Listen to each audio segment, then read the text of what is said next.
technology and how to become more virtual in your business. I know a lot of us out there working from home and not going in the office and not going on appointments. We're getting a lot of us are getting a crash course on how to become virtual and how to use technology when we can't meet face to face. So first, I'm going to have a disclaimer: is that these different technologies and brand names and systems and tools are just options and ideas and things that I'm recommending, because I know there's a lot out there and there's lots of things.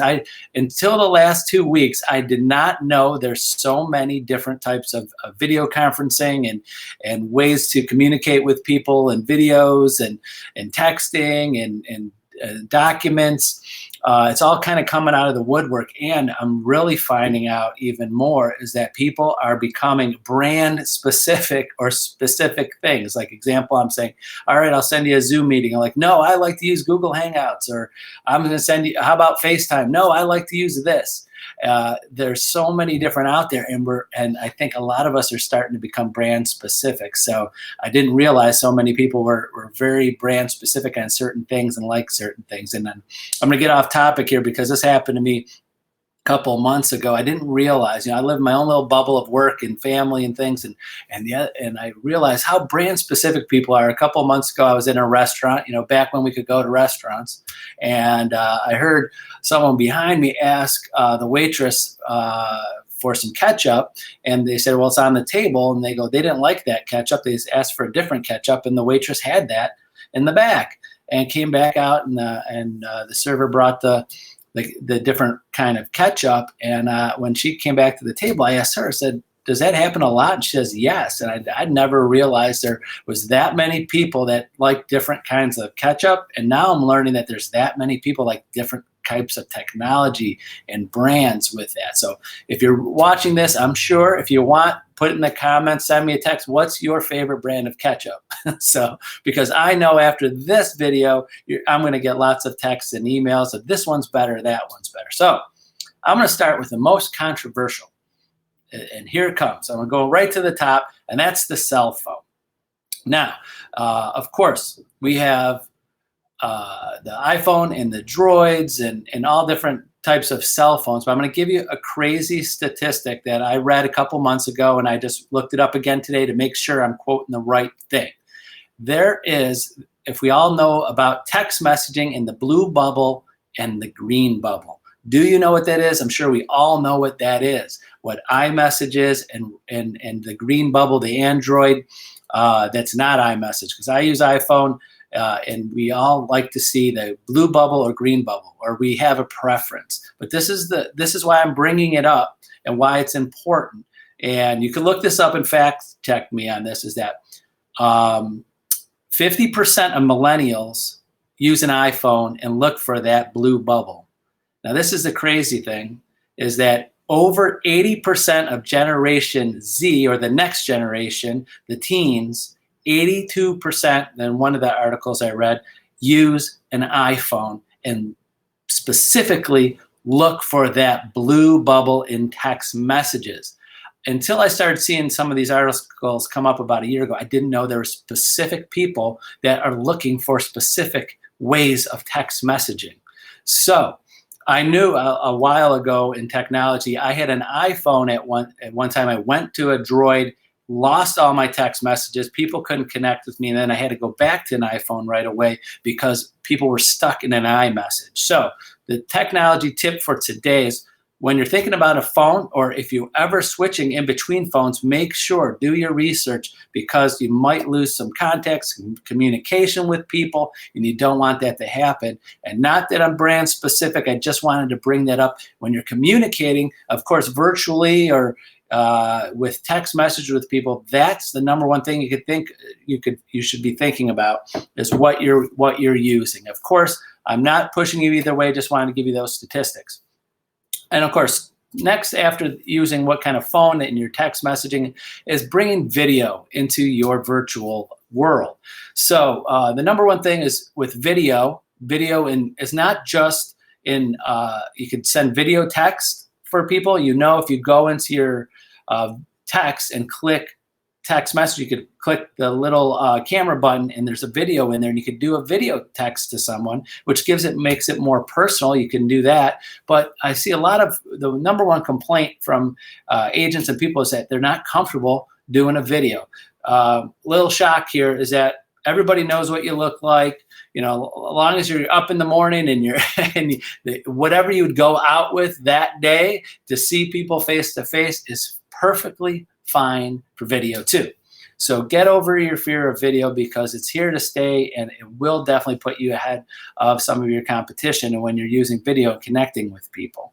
So be comfortable with video, get comfortable with it, practice it live, practice it, record it. I know a lot of us don't like to watch ourselves on video, but at least, while you're sitting in the house with your family, practice doing some live videos.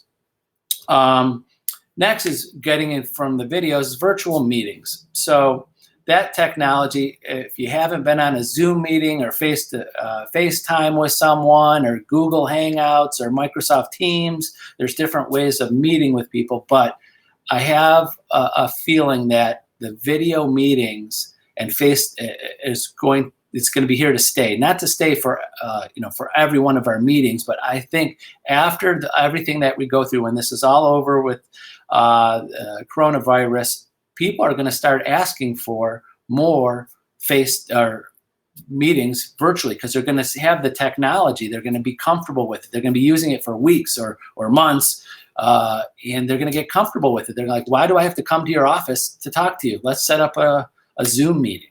There's going to be more of that. And we have the time now to practice that with family, with friends, with clients right now. So I know a lot of my agents have been using Zoom. That's a great one. We like Zoom. We use it here in the office. I use it for meetings with agents and some training, and we're going to continue to use it. But again, there's other options out there that you can look for with Zoom, which is nice. You could share your screen, but there's also called Google Hangouts. There's called Microsoft Teams, and there's several other ones. So you got to see which one is cost effective for you, what you like to use, and also it's easy and mobile. That's on your phone or iPad or tablet or whatever, your laptop or whatever you could use.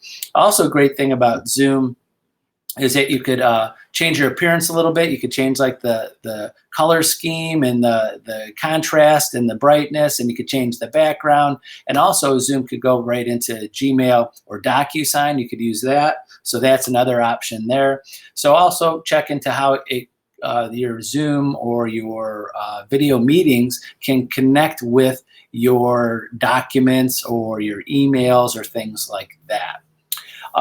Next is showings. Now, I've already have agents going out on virtual showings themselves, actually going out to the house without their buyers there, doing a live video through Zoom or FaceTime or some other means that they like to use and their clients are comfortable with.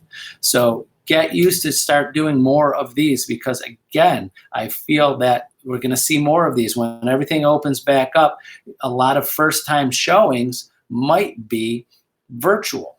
So, and that just to save time, you could actually, in theory, do that with multiple people. So if you have more than one buyer or a group of people or that, you can do it and have it sent out. Say, and I know agents were doing this before. Say there was a couple buying a house and one of them wasn't able to make it, their work or out of town, and doing video meetings there too. So definitely get comfortable with it, because I think it's here to stay and it's going to continue to grow as when we get back to a new normal with everything. So number 3 is open houses. I've already have agents doing virtual open houses and advertising them on their Facebook pages, advertising them where they need to advertise them to their sphere of influence, or do a Facebook ad and send it out to the community, and do a live video at a certain time with links on there. You can do that. I see more and more agents doing that, and wow, what a time saver it would be to do more virtual open houses for your clients. That would be very good for us. as agents, not having the time to run all the way out there or sit out there for 4 hours waiting for everybody, and just do it within an hour. So just be more comfortable doing videos and asking your sellers if you could do some video open houses there. Next, in the virtual aspect of things, I bring in virtual staging. That's a controversial thing, of virtual staging, of just having the pictures, of a vacant house, or actually they could take a picture of rooms with furniture in it, and there's certain technologies and companies that can take everything out of there and put new furniture in there. There's different things like that you can do. When example, when our agents do it, I have them put in the broker remarks, that's a virtual staging, or put both pictures in there so people know when, if they go out to the house and there's no furniture there. Just, check with your company, your broker, your manager on the company policy on virtual staging there, but it can be done. So especially now, if you're listing houses, or you get a seller soon right after this is over and still not feel comfortable with people bringing things into their homes, from another location, nowadays I think we're going to be a little more suspicious or careful with that. So you might be looking into virtual staging more in the future. 3D tours, like an example, Matterport. That's been around for several years now, but it's coming more commonplace.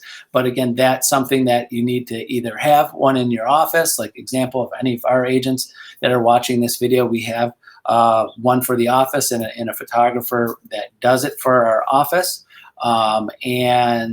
If your office doesn't have one, there are services that you could look up under Matterport. If you go to the Matterport website, there's a link to look for service providers in the area that will charge you for it if you don't have that already with your office and company. But that's another great thing, and I think all of that is going to continue to increase and see more and more of that. Of course, next is your documents and what you're going to use. So if you're still face-to-face hand signing, that's great if your customers are there. Really can't do that right now, but I think that more and more clients are going to want that dot loop, zip forms, DocuSign, whatever signing application you feel is best for you.